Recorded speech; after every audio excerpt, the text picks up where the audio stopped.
अस्सलामुअलैकुम। जल्दी से और सेटल डाउन हो जाइए। हम लोग सैंपल पेपर कर रहे थे, 15 क्वेश्चंस हो चुके हैं और 15 क्वेश्चंस 15 टू 20 क्वेश्चंस आपके साथ मिलकर करेंगे और उसके बाद जो शॉर्ट आंसर क्वेश्चंस या लॉन्ग आंसर क्वेश्चंस है उसको मैं बताऊंगी कि उसको लिखना किस तरह से है आप लोगों को। ठीक है, तो करो क्लास स्टार्ट।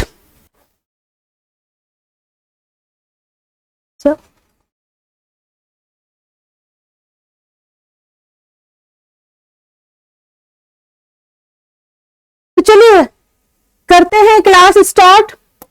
पहले आते हैं हिंदी उर्दू के क्वेश्चंस की तरफ।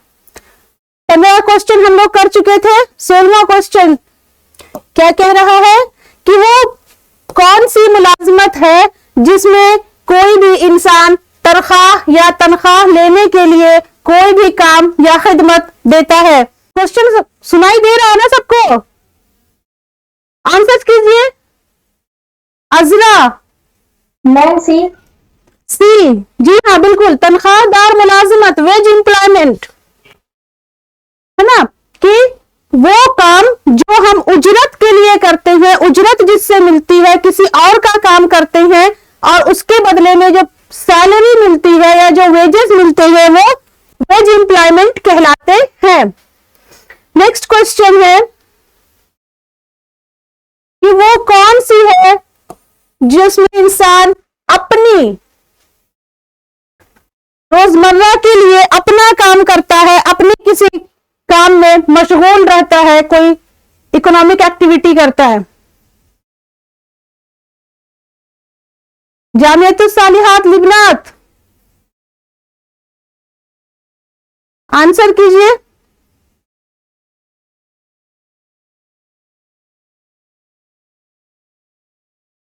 टाइप्स ऑफ मुलाजिमत, जो एम्प्लॉयमेंट्स का टाइप था उसी से रिलेटेड क्वेश्चन है। क्या बोला?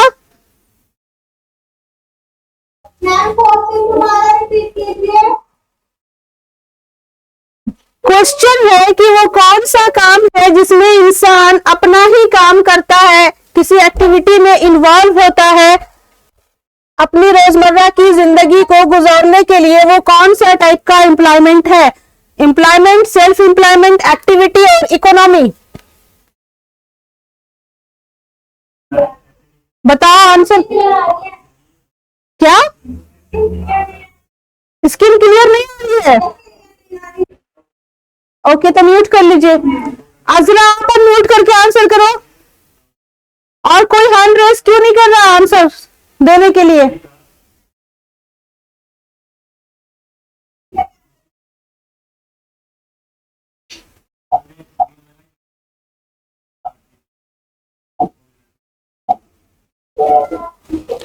ये कहलाता है खुद मुलाजिमत, सेल्फ एम्प्लॉयमेंट। हम लोग बात किए थे ना सेल्फ एम्प्लॉयमेंट की।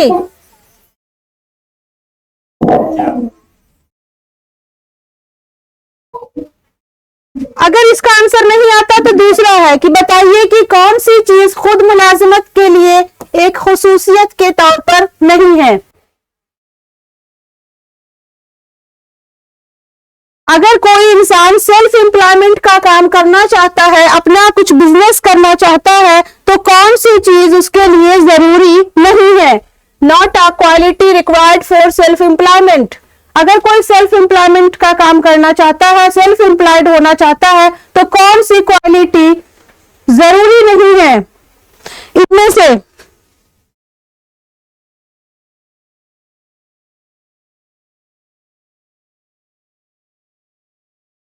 इतने लेट जामियतुस सालिहात मैसूर, आजकल आप लोग क्लास में लेट क्यों आते हैं?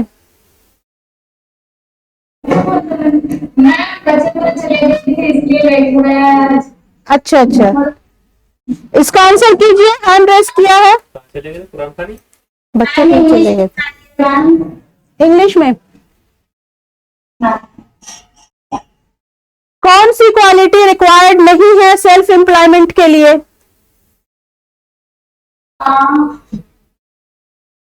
मैम ऑप्शन बढ़िया नहीं दिख रहा है, बता रहा है।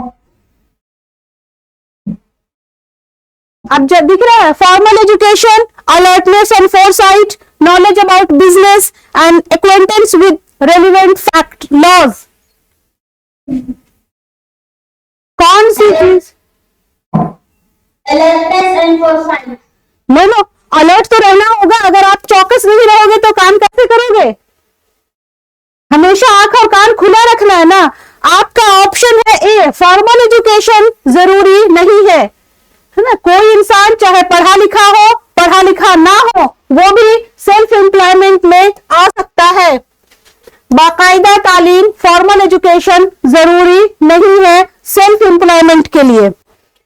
नेक्स्ट क्वेश्चन है, वो मौके जो कोई शोबों में मौजूद हैं जिसके जैसे कि छोटे पैमाने पर रिटेल कारोबार, कीमत की औसत खिदमत फराहम करना, छोटे पैमाने पर ज़राअत, देही और कॉटेज इंडस्ट्रीज, फनून और दस्तकारी वगैरह।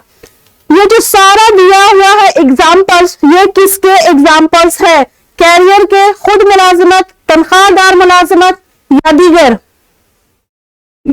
इंग्लिश में डालिए मैम। ये जो सारे टाइप्स ऑफ बिजनेस बताए गए हैं, ये किसमें आते हैं?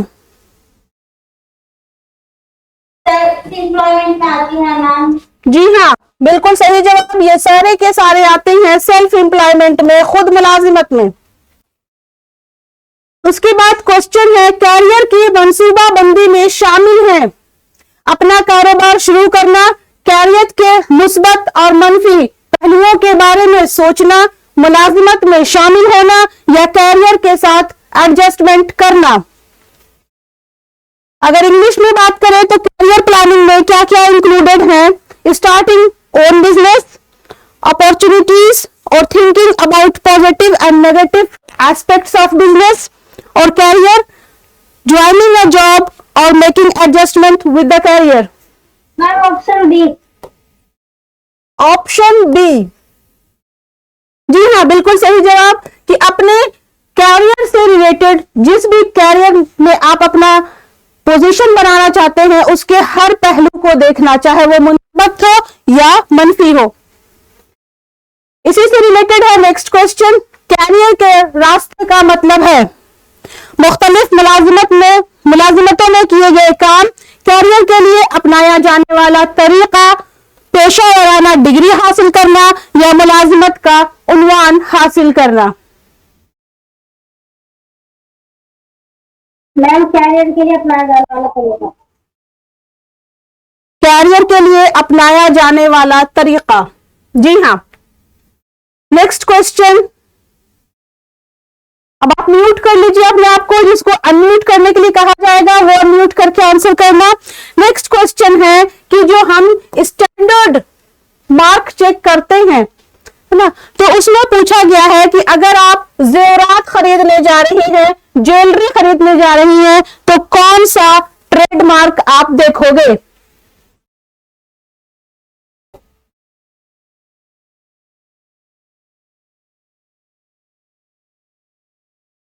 स्टैंडर्डाइज्ड मार्क ऑन ज्वेलरी कौन सा है? हॉलमार्क, ठीक है। तो अब आप ये बताइए, ISI और FPO किस किस चीज का है? ये ISI मार्क किस किस चीज का है? ये ISI किस पे देखते हैं हम? कौन सा प्रोडक्ट पे देखा जाता है ISI मार्क? मैम प्रोडक्ट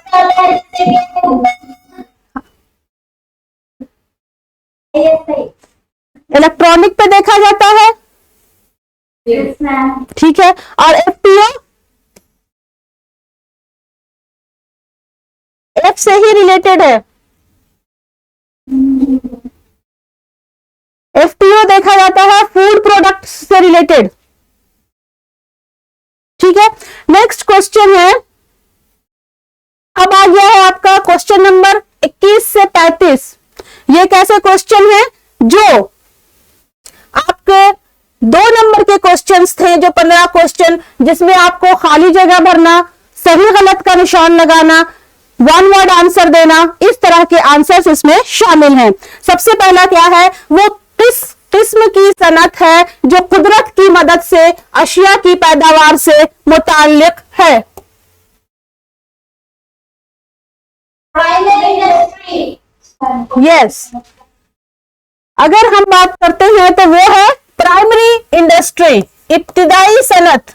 ये चैप्टर 2 से क्वेश्चन है, सनत एंड कॉमर्स, कॉमर्स और इंडस्ट्री, उससे रिलेटेड ये है।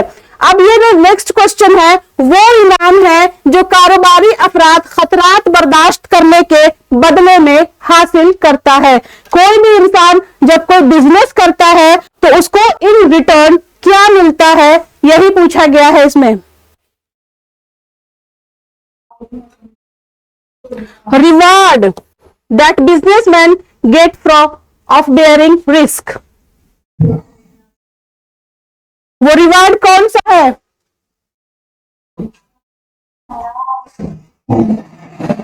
बताइए। हैंड रेस किया उसने, अजरा है। मैं मुनाफा। यस, मुनाफा, प्रॉफिट।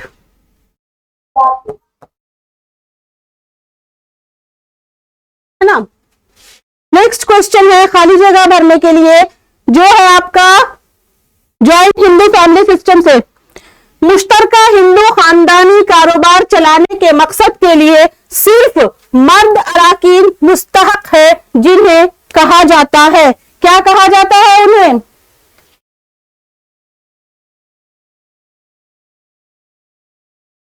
किसी को याद है? हम लोग जब ज्वाइंट हिंदू फैमिली बिजनेस पढ़े थे तो 2 चीज पढ़े थे, जामेतुस सालिहात। हैंड रेस किया है।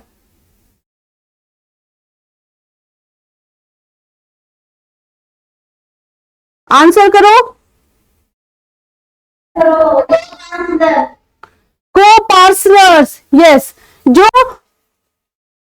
मुश्तरका हिंदू में जो मेन मेंबर्स होते हैं उन्हें को पार्टनर्स के नाम से जाना जाता है।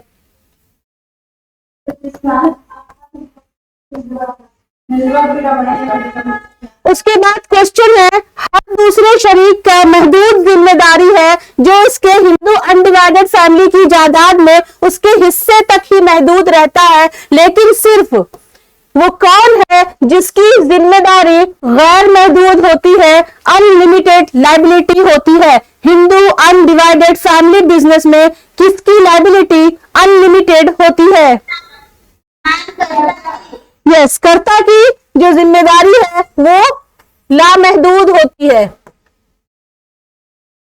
अगर इसमें से ये दोनों क्वेश्चंस आपको नहीं आ रहे हैं तो ऑप्शंस दिए गए हैं। कारोबार की जिंदगी पर मुनहसर है, किसकी जिंदगी पर मुनहसर है? बताइए।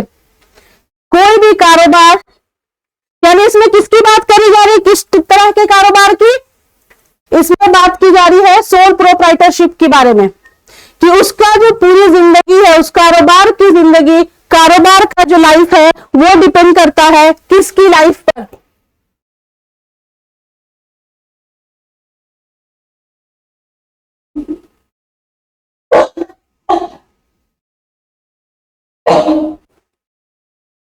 The life of the business depends on the life of the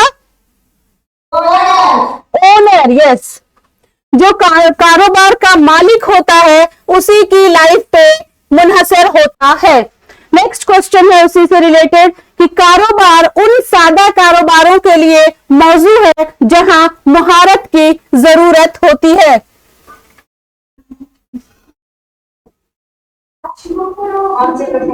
The business is suitable for simple business where skills required. कौन से स्किल्स रिक्वायर्ड होते हैं? बिजनेस नहीं, किसी भी कारोबार को करने के लिए सबसे पहले आपको मैनुअल स्किल्स की जरूरत होती है। बिजनेस स्किल्स की तो जरूरत है ही, यहाँ पे मैनुअल स्किल्स की बात की जा रही है। अब नेक्स्ट क्वेश्चन है, ये सारे क्वेश्चंस 2-2 नंबर के हैं, ठीक है। क्या कह रहा है कि दावा है कि इंश्योरेंस के लिए इंश्योर्ड को नुकसान कम करने के लिए कौन जो कदम उठाना चाहिए। यानी ये जो क्वेश्चन है ना, claim for insurance, the insured person must take responsible steps to minimize the loss. ये जो प्रिंसिपल्स ऑफ इंश्योरेंस पढ़ाया था ना आप लोगों को, उससे क्वेश्चन है कि जो इंश्योरेंस करवाता है इंसान, उसको अपने नुकसान को कम से कम करने के लिए जो कदम उठाया जाता है वो कौन सा प्रिंसिपल इसको बताता है? प्रिंसिपल ऑफ इंश्योरेंस से ये क्वेश्चन है।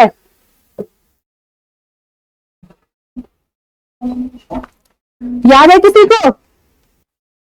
प्रिंसिपल ऑफ मिटिगेशन, हल्का करना है ना, प्रिंसिपल ऑफ मिटिगेशन।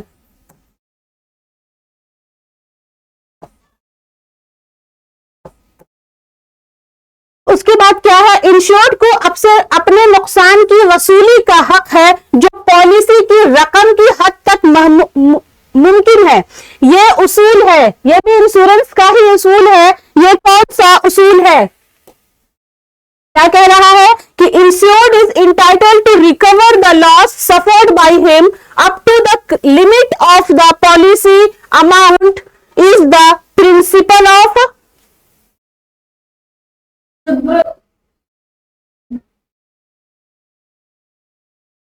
हाँ बताइए, प्रिंसिपल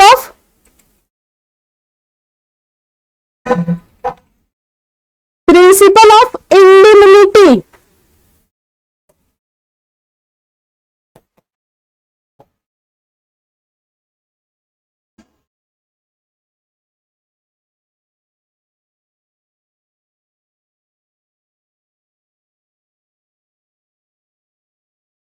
यानी क्या है कि जहां पे हम थे वहीं पर पहुंचना मकसद होता है कि इंश्योरेंस पॉलिसी जो लिया जाता है तो जो नुकसान का है उस नुकसान से पहले जिस पोजीशन पे जो चीज थी उस पोजीशन पे लाने की कोशिश की जाती है। यही पॉलिसी क्या कहलाता है? नुकसान की तलाफी की पॉलिसी। अब ये बताइए, ये तो सभी बता देंगे, जिंदगी का इंश्योरेंस कहलाता है।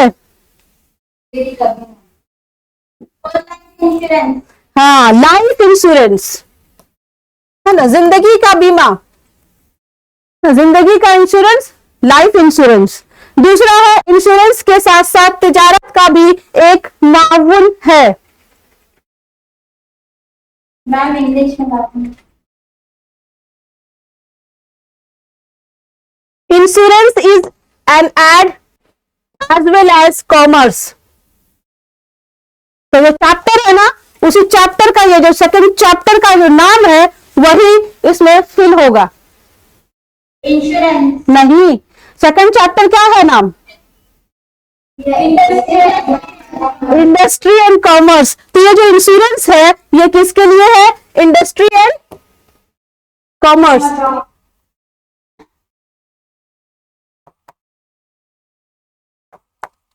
सनत के साथ साथ तिजारत का भी एक मावून है। अब क्या है? इश्तिहार का सबसे बड़ा महदूदियत है, एडवर्टाइजिंग की जो सबसे बड़ी लिमिटेशन है वो क्या है?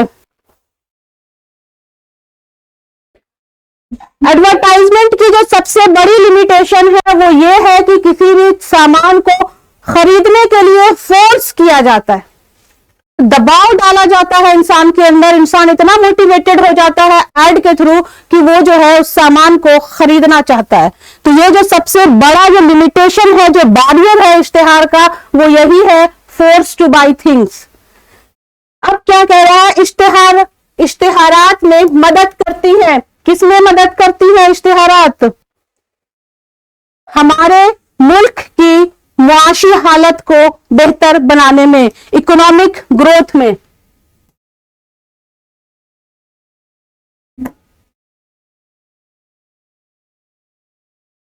नेक्स्ट क्वेश्चन है, इश्तिहार का मतलब है सारिफीन की मसनूआत का इश्तिहार देना।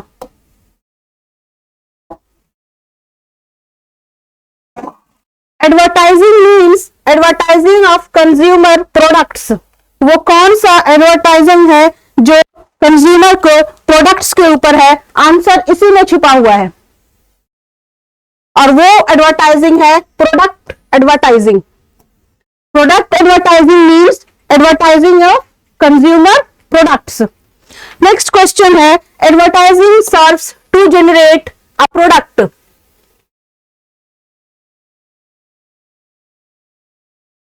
इश्तेहारात को पैदा करने में मदद करती है।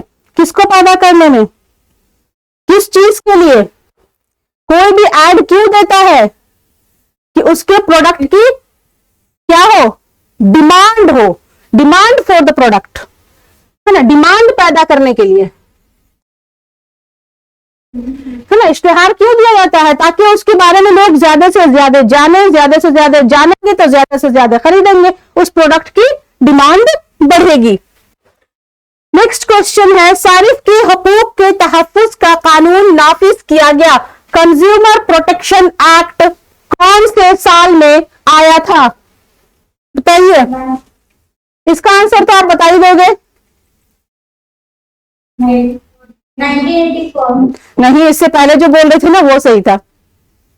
1986 यस, 1986, 1986 में आया था कंज्यूमर प्रोटेक्शन एक्ट।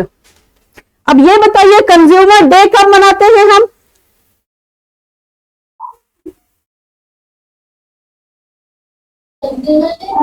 हाँ बताइए, जामितुल सालिहात लिबनात। ये इसमें क्वेश्चन है, ये मैं पूछ रही हूं। मैंने बताया है ना आप लोगों को कंज्यूमर डे कब मनाते हैं, कब मनाते हैं बताइए।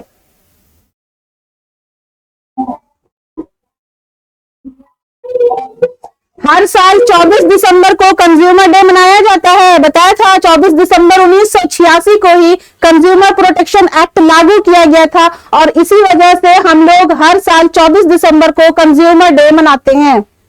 और इंटरनेशनल कंज्यूमर डे मनाया जाता है 15 मार्च को। नेक्स्ट क्वेश्चन है, BIS। BIS का फुल फॉर्म पूछा है ना। BIS का फुल फॉर्म क्या है? Bureau of Indian standard.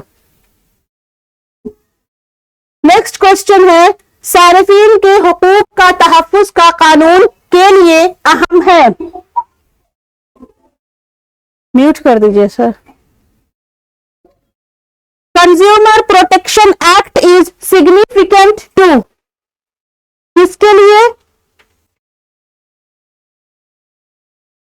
हर तरह के गुड्स और सर्विसेज के लिए कंज्यूमर प्रोटेक्शन एक्ट लाया गया है। सारिफीन के हुकूक के तहफ्फुज का कानून हर तरह के सामानों के लिए अहम है ना। All types of goods and services. अब ये बताइए, ये क्वेश्चन फिर से रिपीटेड है कि आपसे पूछा गया है कि जेवरात पर मेयारी निशान है। अगर आप ज्वेलरी खरीदने जाते हो तो कौन सा मार्क देखकर ज्वेलरी लेते हो? इसका आंसर दीजिए। इसका आंसर अभी आप लोगों को बताया गया था। जामितुल सालिहात लिबनात, आप ही बताइए।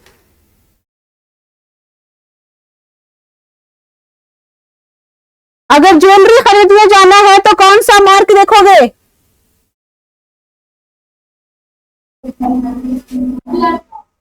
बताइए। Standardize mark, yes, hallmark देखोगे। अब नेक्स्ट क्वेश्चन है, एक लफ्ज में आंसर देना है, वन वर्ड आंसर है कि कोई भी सरगर्मी जो मुनाफा कमाने की नीयत से की जाए उसे कहा जाता है। क्या कहा जाता है उसे? उसे कारोबार कहा जाता है, बिल्कुल, बिजनेस। आंसर आप लोग लिखते जाइएगा क्वेश्चन का, ठीक है। क्वेश्चन आप लोगों के पास ऑलरेडी पहुंच चुका है, आप आंसर लिखते जाइएगा कि किस क्वेश्चन का क्या आंसर है। मैं सारे आंसर्स यहाँ पे लिख नहीं रही हूं। अब ये बताइए, वो जरिया मुंतखब करें जो लोगों मौत को एक जगह से दूसरी जगह मुंतकिल करता है। यानी आपको अपने घर से आपको अपने मदरसे जाना है या फिर आपको ऑल इंडिया टूर पे निकलना है तो आप कैसे जाओगे? वो कौन सा जरिया है ये बताइए।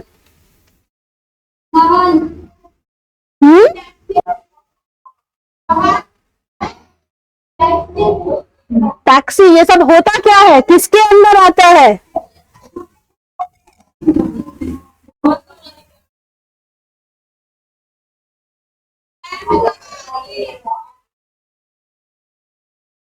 आवाज इतनी क्यों हो रही है?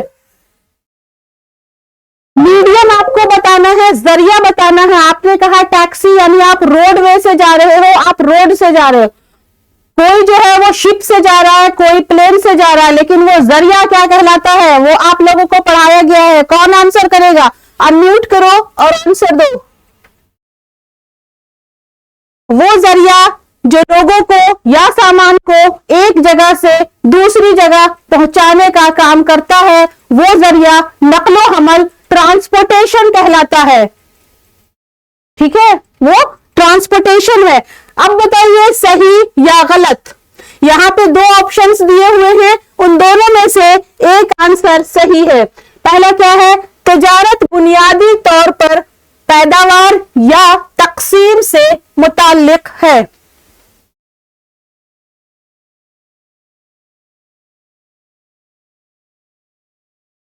Commerce is mainly concerned with production और distribution.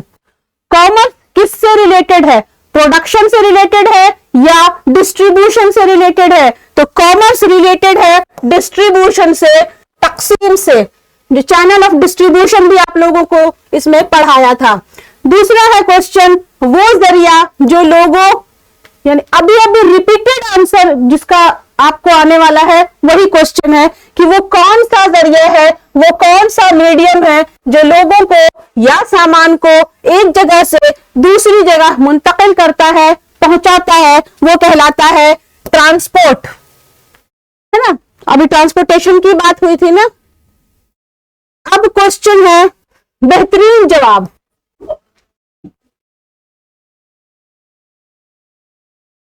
Best answer test question था ना उसमें कि किस किस तरह के क्वेश्चंस आएंगे, तो इसमें बेस्ट आंसर देना है आपको।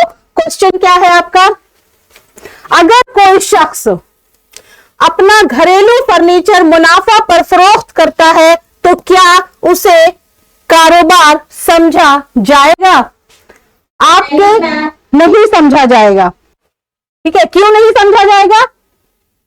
क्योंकि वो रेगुलरिटी काम कर रहा है। जी हाँ, बिजनेस में रेगुलरिटी मेंटेन की जाती है, बार बार उस काम को किया जाता है, लेकिन आप और हम अपने घरों में जो पुरानी चीजें हो जाती हैं उसको बेच देते हैं और उससे हमें जो पैसे मिलते हैं वो फायदा हो जाता है हमारा। ये कोई कारोबार नहीं है। दूसरा है तिजारती इमदाद में शामिल है।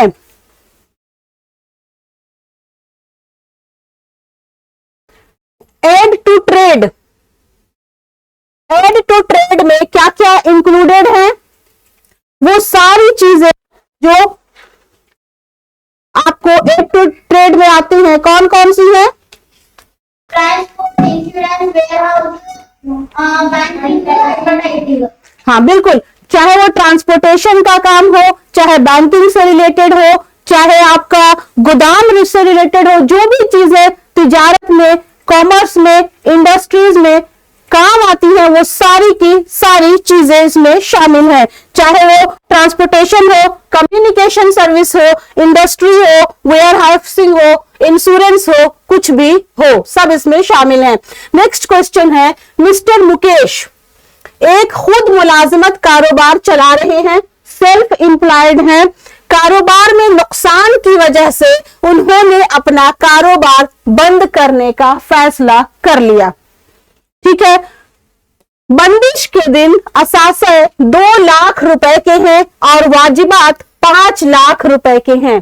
ठीक है, तो उसके जो है बिजनेस से 2 लाख रुपए आ रहे हैं, लेकिन उसके जो क्रेडिटर्स हैं वो 5 लाख के हैं और जाती जायदाद भी 5 लाख की है। तो बताइए कि कारोबार में जो बंद होगा तो कर्ज को कितना मिलेगा? कर्ज दहिंदगान, है ना? देना पड़ेगा। हाँ, मिस्टर मुकेश जो है एक सोल प्रोप्राइटरशिप के ऊपर काम कर रहे हैं, अपना खुद का बिजनेस है उनका। लॉस हो गया तो वो वाइंड अप करना चाह रही हैं। जिस दिन वाइंड अप हो रही है उसके वाइंड अप, उस दिन वो 2 लाख रुपए से आ रहे हैं और उनकी जो लायबिलिटीज हैं वो 5 लाख की हैं। और अगर वो अपने पर्सनल प्रॉपर्टी को भी सेल करता है तो उसे 5 लाख मिलते हैं। तो आप बताइए कि उसे क्रेडिटर्स को कितने देने होंगे? 5 लाख, क्योंकि जितने क्रेडिटर्स हैं उतने उसे पे करने हैं। नेक्स्ट क्वेश्चन है सही या गलत। आपको ऑपरेटिव तश्कील देने के लिए कम से कम 10 अफराद जरूरी हैं। जो हम लोग कोऑपरेटिव सोसाइटी के बारे में पढ़े थे उसमें हम लोगों ने डिस्कस किया था कि कोऑपरेटिव सोसाइटी को बनाने के लिए कम से कम 10 लोगों की जरूरत पड़ती है। तो यहाँ पे यही चीज कह रहा है कि कोऑपरेटिव सोसाइटी बनाना है, कोऑपरेटिव को तश्कील देना है, तो उसमें कम से कम 10 अफराद जरूरी हैं। तो हाँ बिल्कुल ये सही बोल रहा है।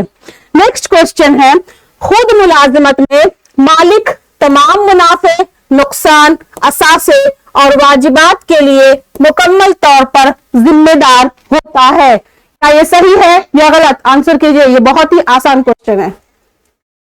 सही है। जी हाँ बिल्कुल ये सही है। अब इसमें अगर आपको ये दोनों नहीं आ रहा है तो आप दूसरा आंसर दे सकते हो। क्या है? खुद मुलाजमत कारोबारी अदालत की शक्ल है। जो सोल प्रोप्राइटरशिप है ये किस तरह का है? सबसे पुराना है, पुराना कॉन्सेप्ट है, ओल्डेस्ट कॉन्सेप्ट है। उसके बाद है खुद मुलाजमत की जिम्मेदारी है। कैसी जिम्मेदारी है खुद मुलाजमत की? जो सोल प्रोप्राइटर का काम करता है, जो सोल प्रोप्राइटरशिप के बिजनेस में आता है, उसकी जो लायबिलिटी होती है वो कैसी होती है? मैम सवाल इंग्लिश में लग गया मैम।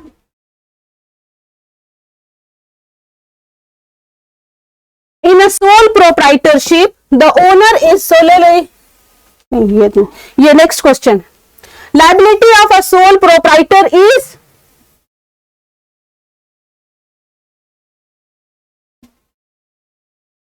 जो इसकी लाइबिलिटी होती है वो क्या होती है?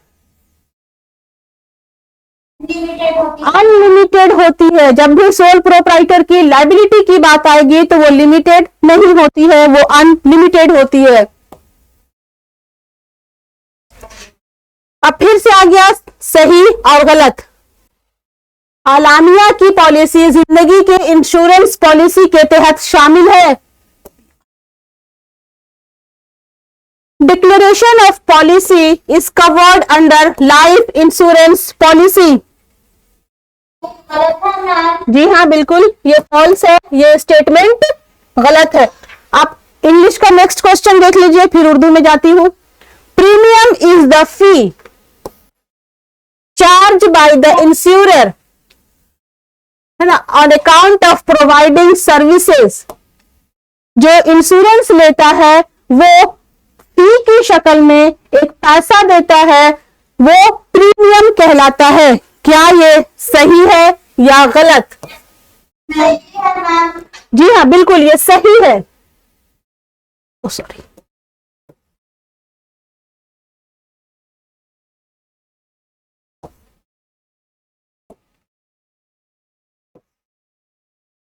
अब नेक्स्ट क्वेश्चन है इश्तिहारात आपके रवैये और तर्ज अमल को तब्दील कर सकता है।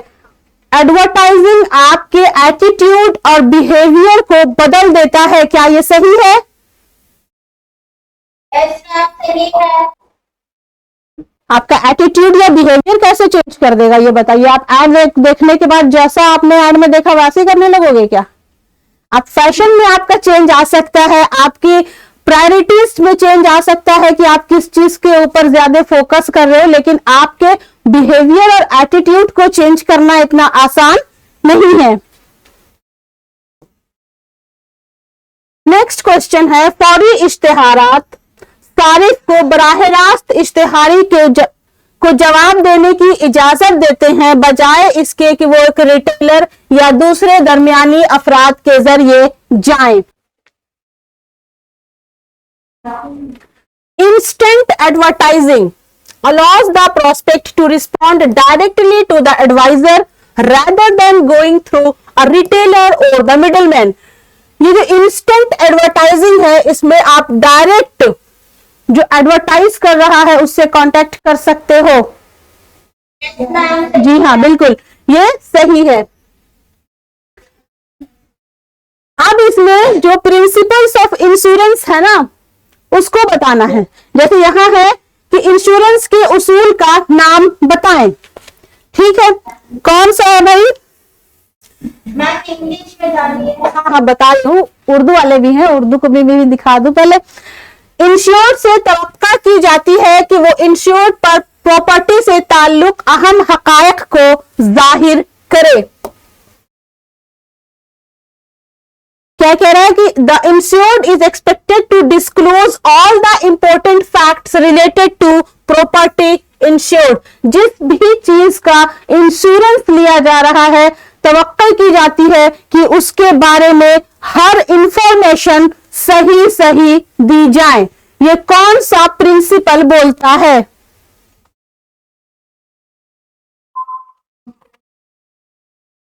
नहीं, सबसे पहला प्रिंसिपल है प्रिंसिपल्स ऑफ अटमोस्ट गुड, है ना?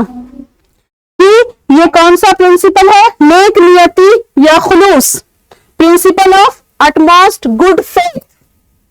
उसके बाद दूसरा क्वेश्चन है, इंश्योर्ड को इंश्योरेंस मुआहदे के मौजू में कुछ इक्तिसादी दिलचस्पी होनी चाहिए।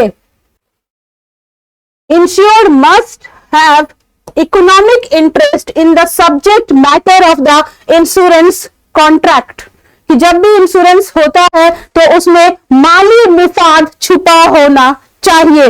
कौन सा प्रिंसिपल है? यह है माली मुफाद वाला principle, principle of insurable interest. ठीक है, अब नेक्स्ट क्वेश्चन है, अगर एक शख्स XYZ सामान जो है वो 40,000 रुपए की, इंग्लिश में देखते हो क्वेश्चन देखो। अगर कोई इंसान है जिसने फायर इंश्योरेंस की पॉलिसी ली है 40,000 रुपए की, ठीक है, और उसका जो नुकसान हुआ है वो 30,000 रुपए का नुकसान हो गया आग से, तो बताइए इंश्योरर को कितना क्लेम करना चाहिए? कितने पैसे उसे इंश्योरेंस कंपनी वाले देंगे? 30,000 देंगे मैम।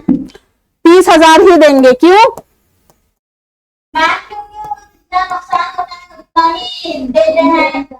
या तो जितना नुकसान हुआ उतना ही देंगे, या फिर जितना ज्यादा का इंश्योरेंस करवाया है उतना ही देंगे। अगर इंश्योरेंस 40,000 का करवाया और नुकसान 50,000 का होता तो वो कितना देते?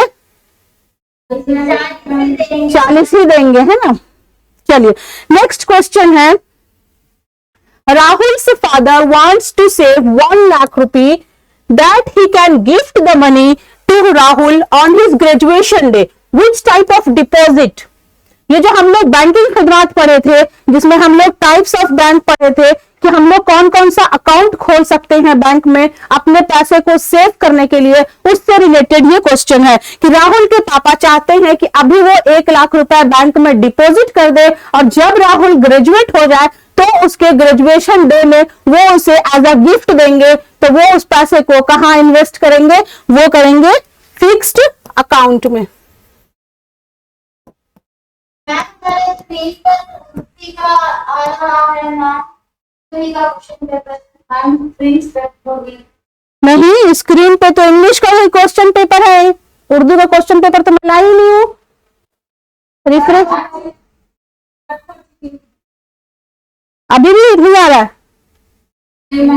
तो आप तरफ इंटरनेट इश्यू है, बाकी सबको दिख रहा है ना? अगर आपको किसी को भी क्वेश्चन समझ नहीं आ रहा है तो आप भी क्वेश्चन पूछ सकते हो। ऐसा नहीं है कि मैं सिर्फ जानेतु सालेहात मैसूर के बच्चों को पढ़ा रही हूँ, आप सब भी पढ़ रहे हो, आप सब भी अपना इंटरेस्ट दिखाओ। या तो ये बताओ जो क्वेश्चन है वो समझ नहीं आ रहा, या फिर आंसर देने की कोशिश करो। ठीक है, नेक्स्ट क्वेश्चन है, mister Shyam entered into life insurance counter LIC of India. He was alive with lung infection and didn't reveal this at the time of entering the content. Identify the principle. अब देख रहे हो insurance के principles के लगभग अभी 5 से 6 question आ चुके हैं।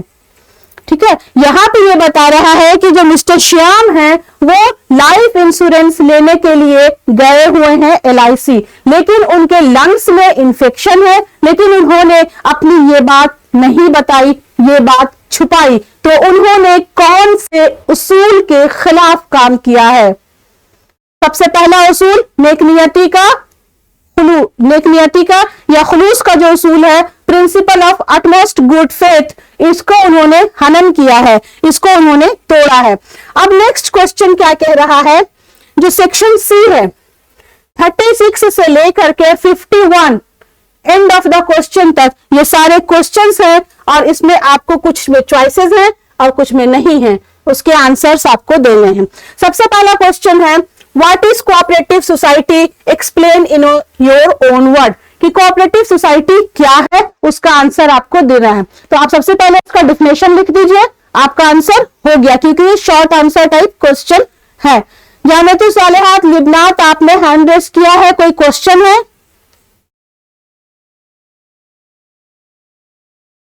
कुछ क्वेश्चन है क्या? कुछ पूछना है आप लोगों को?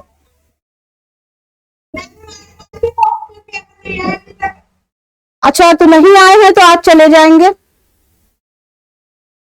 ठीक है। तो कोऑपरेटिव सोसाइटी के बारे में आप लिख दीजिए कि कोऑपरेटिव सोसाइटी क्या है, किस तरह से एक ही मफाद के लिए, एक ही मकसद के लिए लोग आपस में जुटते हैं और एक कोऑपरेटिव सोसाइटी का इंतखाब करते हैं, बनाते हैं, फॉर्मुलेट करते हैं।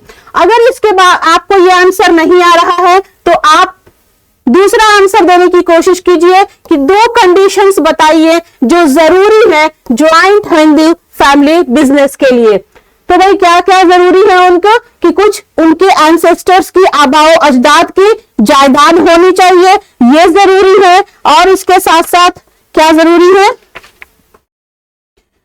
कि कम से कम 2 मेल मेंबर होने चाहिए। नेक्स्ट क्वेश्चन है कि जो banks give to assurance to the depositors mention them, bank जो है वो 2 चीज करता है कि डिपॉजिटर्स को जो पैसे जमा करते हैं, बैंक में अपना अकाउंट खोलते हैं, उनको 2 चीजों के बारे में बोलता है। वो क्या क्या है? पहला तो यह है कि आप पैसे जमा कर सकते हो, दूसरा क्या है, आप जब चाहे अपने पैसे निकाल सकते हो। सेफ्टी ऑफ डिपॉजिट के बारे में बोलता है और विथड्रॉल के बारे में बोलता है। दूसरा इसीलिए ऑप्शन के साथ है कि if you want to set up a business for exporting product abroad और इंपोर्टिंग प्रोडक्ट फॉरेन कंट्रीज, है ना, for sale in our country, which bank can provide you the required support. ये जो टाइप्स ऑफ बैंक है, इसमें ये बात आपको बोल रहा है कि आप दरामद कर रहे हो और बरामद कर रहे हो, दूसरे मुल्कों से सामान को ले रहे हो और अपने मुल्क में आप बेच रहे हो, तो कौन सा बैंक आपका काम करेगा इसमें? तो इसमें आपका EXIM bank, export import bank, है ना। टाइप्स ऑफ बैंक में जाइएगा बैंकिंग वाले चैप्टर में, तो आपको इसका आंसर मिलेगा। नेक्स्ट क्वेश्चन है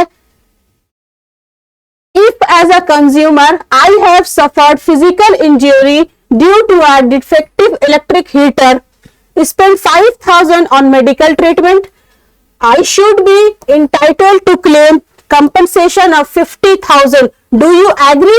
Justify. क्या कह रहा है कि मैंने एक ओके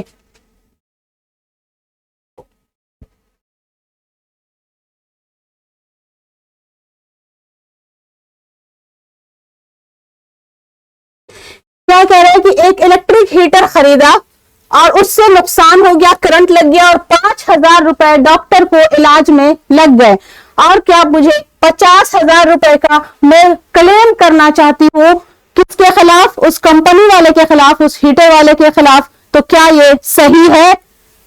क्या मैं 50,000 का दावा कर सकती हूँ? वजाहत कीजिए, आप अपने आंसर को जस्टिफाई कीजिए कि क्या मैं ऐसा कर सकती हूँ। पहले तो ये बताइए क्या ऐसा कर सकते हैं, यस और नो?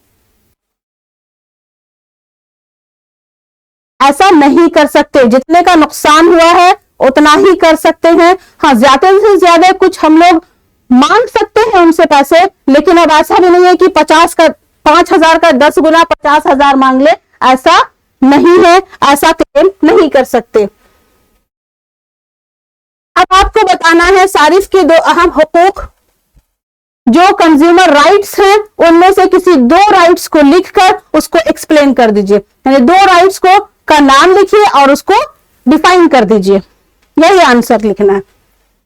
अब क्या कह रहा है नेक्स्ट क्वेश्चन, सारिफ को बिजली के सामान पर ISI मार्क क्यों देखना चाहिए? अगर आप कोई भी सामान खरीदने जा रहे हो, इलेक्ट्रॉनिक का सामान है, तो आप ISI मार्क देखते हो, तो क्यों देखते हो? क्यों देखते हो? क्वालिटी सर्टिफिकेशन प्रोवाइड होता है उसको, इसलिए आप देखते हो। अब क्या कह रहा है, सार्फियत की इस्तिलाह से आप क्या समझते हैं? एक मिसाल के साथ वजाहत कीजिए। यानी यहां पे पूछ रहा है कंज्यूमरिज्म क्या है, उसका एक एग्जाम्पल देना है। तो कंज्यूमरिज्म बहुत अच्छे से आपको डिफाइन किया जा चुका है कि एक सारिफ के मुफाद के लिए चलाया गया मूवमेंट है, उसको लिखिए और कोई भी एक मिसाल दे दीजिए। अब कह रहा है कौन सा हक सारिफीन को मुनासिब हमदर्दी फराहम करता है, वजाहत कीजिए। तो ये कंज्यूमर राइट्स जो है रिड्रेसल के खिलाफ तलाफी का जो हक की तलाफी होती है ना, उसके लिए ये हक है, राइट टू सीक रिड्रेसल। अब राइट टू सीक रिड्रेसल जो है, जो तलाफी का हक है, उसको आप लिख करके उसको एक्सप्लेन कर दीजिए, उस हक के बारे में बता दीजिए कि किस तरह से हम अपने जो भी हमारा नुकसान हुआ है उसकी तलाफी हासिल कर सकते हैं। बस यही आंसर हो गया। अब नेक्स्ट क्वेश्चन है, अपने आसपास के माहौल में देखते हुए इक्तिसादी सरगर्मी की 3 इकसाम वजाहत कीजिए। इकोनॉमिक एक्टिविटी, ये चैप्टर 1 से क्वेश्चन है। चैप्टर 1 में हम लोगों ने क्या क्या पढ़ा था, आप क्या क्या कर सकते हो? प्रोफेशन, बिजनेस, यही वाली चीज आपको इसमें लिखनी है। बिजनेस, एम्प्लॉयमेंट एंड प्रोफेशन, यही है। 3 इक्तिसादी सरगर्मी कौन कौन सी है? बिजनेस, प्रोफेशन और एम्प्लॉयमेंट। उसके बाद है माहौलियाती आलूदगी की इस्तिलाह से आप क्या समझते हैं? 2 अक़साम की वजाहत कीजिए। एनवायरमेंट पॉल्यूट जो होता है, एनवायरमेंट माहौल जो गंदा होता है वो कैसे होता है, और 2 आपको आलूदगी के बारे में बताना है। Air pollution, water pollution. हाँ, एनवायरमेंटल पोल्यूशन कि किसी भी ऐसी चीज का एनवायरमेंट में मिल जाना जो एनवायरमेंट को खराब करता है, वो एनवायरमेंटल पोल्यूशन है। डिटेल से इसके बारे में लिख के आप किसी भी 2 के बारे में एक्सप्लेन कर दीजिए कि भाई कौन कौन से टाइप्स हैं। चाहे आप air pollution, water pollution, land pollution, किसी के बारे में भी आप लिख सकते हो। नेक्स्ट क्वेश्चन है, कारोबार के इंसानी मकासद की वजाहत करें और उन्हें बयान करें। इंसानी मकासद यानी ह्यूमन एक्टिविटी के बारे में आपको लिखना है।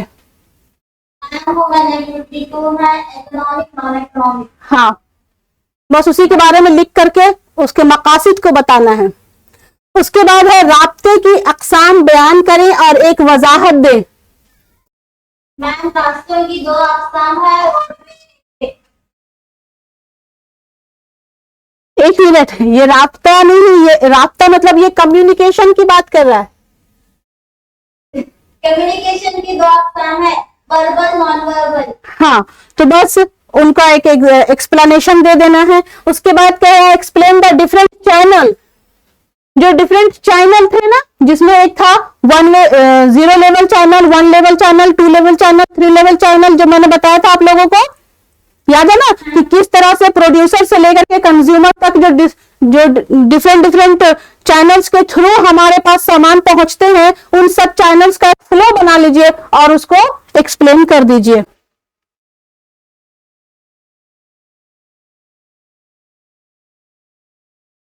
अब क्या कह रहे हैं, एंटरप्रेन्योरशिप का तस्वर वजाहत करें और भाई उसकी दो खुसूसियात बयान करें। ये बताने की जरूरत ही नहीं है, रिसेंटली अभी हम लोग चैप्टर पढ़े कि एंटरप्रेन्योरशिप क्या है। एंटरप्रेन्योर की दो क्वालिटीज को बता दीजिए, किसी भी दो क्वालिटीज को।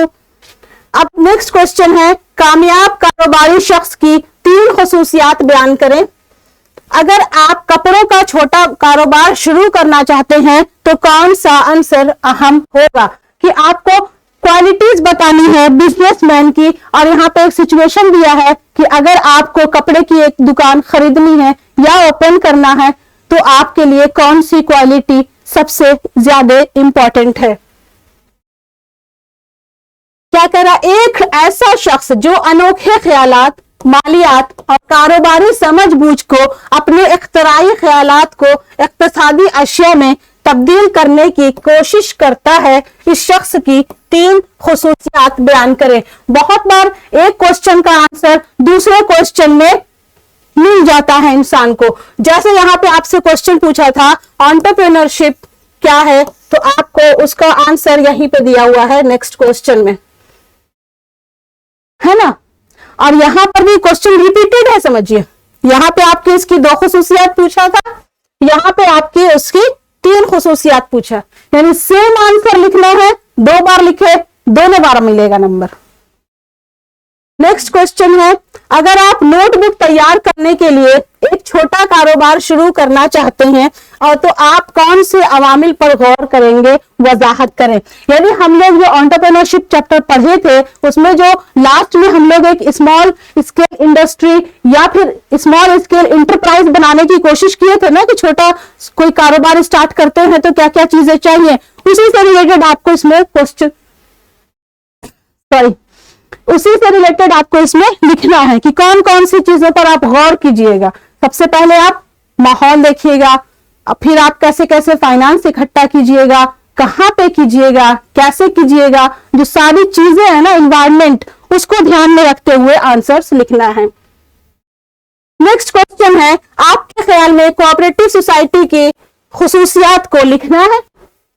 जो कोऑपरेटिव सोसाइटी की खुसूसियात हैं उसको लिख दीजिए और एक्सप्लेन कर दीजिए। यानी हर एक खुसूसियात में 2-2 लाइन 3-3 लाइन लिखना है, 6 के 6 खुसूसियात को।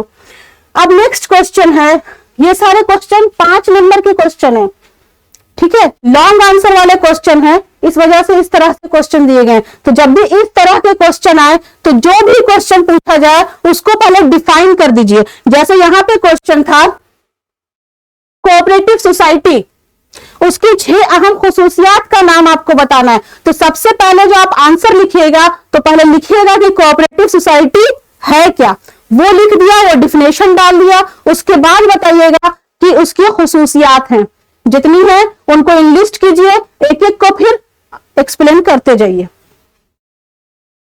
नेक्स्ट क्वेश्चन है, राहिल, गीता और प्रीति तीनों दोस्त थे जो पार्टनरशिप स्टार्ट करना शुरू करते हैं लेकिन अपने फॉर्म को रजिस्टर नहीं करवाया। अब क्या हुआ, गीता और प्रीति के दरमियान कॉन्फ्लिक्ट स्टार्ट हो गया, बनना नहीं लगा, आपस में लड़ाइयां होने लगी। अब गीता जो है एक वकील से चाहती है कि मिल बैठ के बात करे और भाई वो उस फॉर्म से हटना चाहती है। तो बताइए आप उसकी रहनुमाई कैसे करोगे और उसे क्या सुझाव दोगे। तो सबसे पहली बात कि वो वकील के पास जा ही नहीं सकती, कानून की मदद ले ही नहीं सकती। क्यों नहीं ले सकती, क्योंकि फर्म जो है वो रजिस्टर नहीं है। अगर फर्म रजिस्टर नहीं होती है तो हम लोग कोई भी कानून का मदद नहीं ले सकते हैं। आप इसको पढ़ के अच्छे से लिख लीजिएगा इसका आंसर। उसके बाद है मुआसलात का मतलब वजाहत करें। दोबारा बताइए कौन सा क्वेश्चन, 48 ये राहिल, ओके।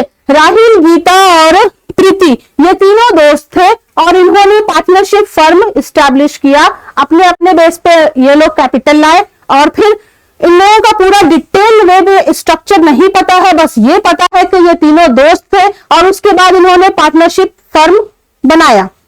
बिजनेस स्टार्ट हो गया, बिजनेस स्टार्ट होने के बाद कॉन्फ्लिक्ट अराइज हो गया, तनाजा होने लगा, एक दूसरे के ख्यालात मिलने नहीं लगे, किसके, गीता और प्रीति के।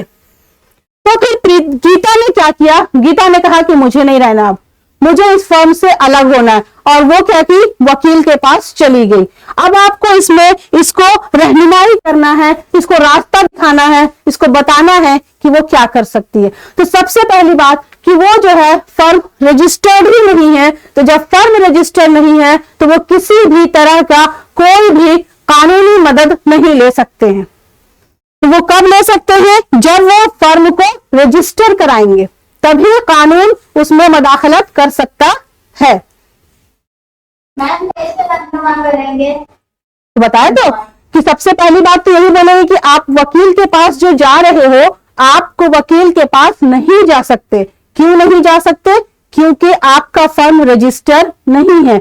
आप पहले अच्छे से पढ़ लीजिए, उसमें मेंशन है कि अगर आप का फर्म रजिस्टर नहीं है तो किसी भी तरह की कोई भी कानूनी मदद नहीं ले सकते। अगर आपको कानून की मदद चाहिए तो आपको पहले अपना फर्म रजिस्टर कराना होगा। रहनुमाई करना मतलब गाइड करना, उसे बताना, यही जो प्रोसेस है यही बता दिया। अब क्या कह रहा है नेक्स्ट क्वेश्चन, क्वेश्चन नंबर 49। हाँ, explain the meaning of communication with the help of diagram and describe it's element. कि भाई कम्युनिकेशन क्या है, उसमें कौन कौन से एलिमेंट्स आते हैं, एक डायग्राम के थ्रू आप बता दीजिए। मेरी एक क्लास है 8 मिनट की, मैं उसे रीसेंड कर दूंगी, आप उसे देख लेना। उसमें बाकायदा मैंने डायग्राम के थ्रू पढ़ाया था पिछली बार, इस बार मैं नहीं पढ़ा पाई थी, तो उस डायग्राम को आप बना करके इसमें एक्सप्लेन कर सकते हो। अब क्या कह रहा है नेक्स्ट क्वेश्चन, आपका दोस्त आपसे टेलीफोन के जरिए बात कर रहा है। टेलीफोन जबानी मवासलात का एक बहुत मकबूल जरिया है, क्या आप इससे मुत्फिक हैं? एक वजह दे प्लीज। यानी आपको अब जो क्वेश्चन है ना, इससे पहले भी और अभी भी, ये दोनों क्वेश्चन, चाहे आप इसका लिखिए चाहे इसका लिखिए, ये आपका चैप्टर जो तरसील है, जो कम्युनिकेशन है, उसी से रिलेटेड है। यहां पे बोल रहा है कि अगर आप फोन पे बात करते हो तो आप ओरल कम्युनिकेशन करते हो, तो फिर आपको ये बताना है कि इसके 2 फायदे या बेनिफिट कौन कौन से हैं। अब क्वेश्चन है next, full form of Exim bank. Exim bank के बारे में अभी इससे पहले जस्ट आपको क्वेश्चन आया था, एक्सपोर्ट इंपोर्ट बैंक, ये लिख दीजिए, और एक NABARD national agriculture bank for, इसके बारे में दोनों का फुल फॉर्म लिख दीजिएगा और इसके फंक्शंस को लिख दीजिएगा। ठीक है, सबसे पहले क्या लिखिए, एक्सिम बैंक लिखिएगा, एक्सिम बैंक का उसका लिख दीजिएगा, Exim stand for export import bank. उसके बाद आप ये लिख दीजिएगा इसके बारे में कि एक्सिम बैंक में कौन अपना अकाउंट बना सकता है और क्यों बनाता है। ठीक है, ठीक इसी तरह आप नबार्ड के बारे में लिख दीजिएगा, ये हो गया इसका ए, आप समझ लीजिए, और फिर बी, इसी में आप 2 पॉइंट में डाइवर्ट करके एक्सप्लेन कर सकते हैं। अब क्वेश्चन कह रहा है नेक्स्ट कि अफजल जो है वो होलसेलर है।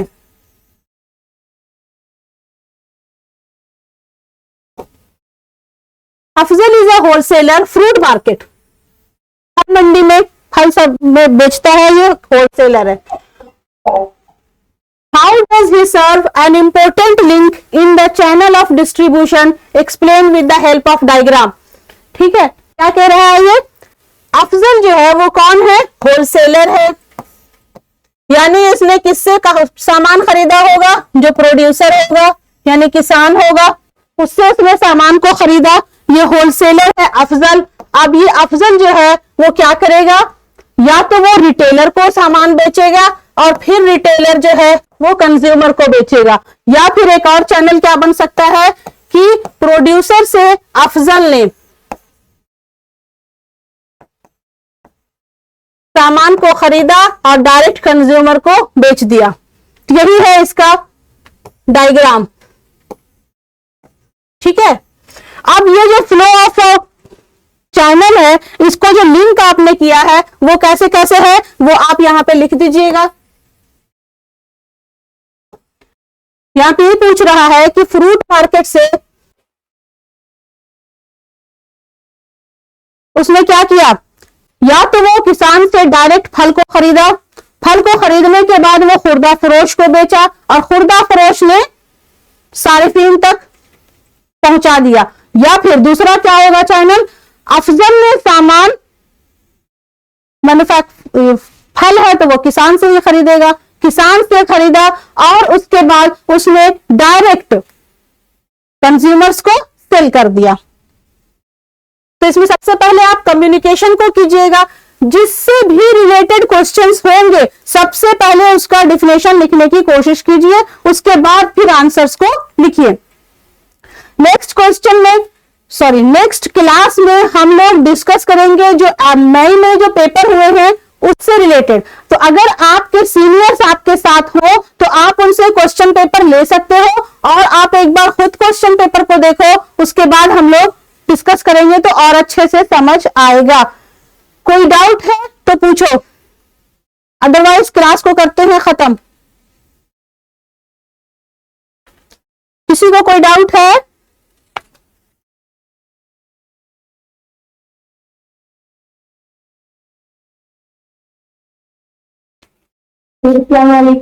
वालेकुम अस्सलाम। अरीबा बोलो। आंसर भी कर सकते हैं। सॉरी, आंसर भी कर सकते हैं। आंसर भी कर सकते हैं मतलब, अच्छा क्वेश्चन, अच्छा ठीक, क्वेश्चन लिखने की जरूरत नहीं है, आप क्वेश्चन का नंबर डालो और फिर आंसर डालो। अब जैसे क्वेश्चन में ऑप्शंस आते हैं ना, जैसे आपका यहाँ पे क्वेश्चन में ऑप्शंस था, ठीक है, तो आप जैसे क्वेश्चन नंबर 49 तो आपने लिखा ना जैसे आंसर 49, अब 49 का आप कौन सा पार्ट कर रहे हो, पार्ट 1 कर रहे हो कि पार्ट 2? अगर आप पार्ट 2 कर रहे हो तो आप पार्ट 2 लिख करके उसका आंसर लिख दीजिए डायरेक्ट। Okay, thank you. ठीक है, और भी किसी को कोई डाउट? चलिए, किसी को कोई डाउट नहीं है तो मिलते हैं नेक्स्ट क्लास में। आप लोग थोड़ा चैप्टर्स को पढ़िए और आज जो हम लोग डिस्कस किए हैं उसको भी देखिएगा, अगर उसमें कोई डाउट हो तो उसमें भी पूछने की कोशिश कीजिएगा। जामियातुल सालिहात मैसूर, आपको कोई डाउट है? आपने हैंड रेज किया।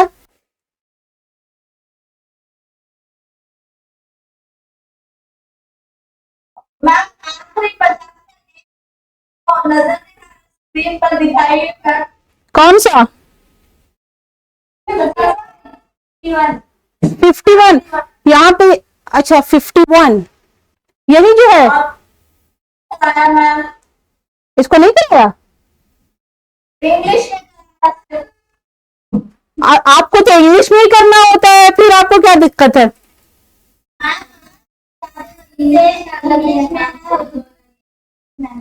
अलग कुछ भी नहीं है, चैनल ऑफ डिस्ट्रीब्यूशन आपके बुक में लिखा हुआ है। उर्दू का मुझे पूरा एक एक टर्म नहीं याद है, इस वजह से। अब कैसे तकसीम कार हुआ, फिर थोक फरोश हुआ और फिर खुर्दा फरोश हुआ और उसके बाद सारिफ जो आपका चैनल बनेगा वो इसी तरह से बनेगा, है ना। चैनल ऑफ डिस्ट्रीब्यूशन की तो यही हुआ ना, तकसीम कार। थोड़ा उर्दू में टाइपिंग में भी थोड़ा सा मिस्टेक है। अब यहाँ पे लिखा हुआ तकसीम के अच्छा चैन में है, ठीक है, तकसीम के चैन में लिखा हुआ है। सॉरी,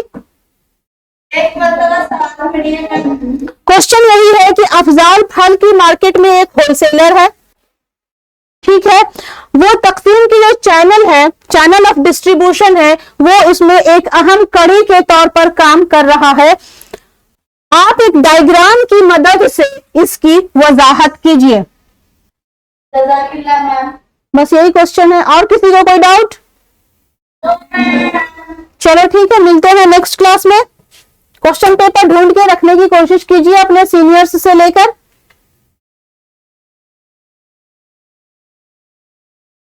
और सर ने क्वेश्चन पेपर ही भेज दिया है। अपना ख्याल रखिए मैम। शुक्रिया। आप सब अभी ज्यादा ख्याल रखिए और कोशिश कीजिए कि ज्यादा से ज्यादा पढ़ाई पे फोकस कीजिए। हाँ हाँ बिल्कुल, हाँ आप लोग भी अगर अच्छे मार्क्स लेकर आओगे तो एक अलग मोटिवेशन होता है टीचर्स को भी पढ़ाने का कि भाई इस बैच में पढ़ाया था तो बच्चे अच्छा किए थे, अब इससे और अच्छा कोशिश करना है नेक्स्ट बैच को पढ़ाने की, है ना। चलो ठीक है, अल्लाह हाफिज।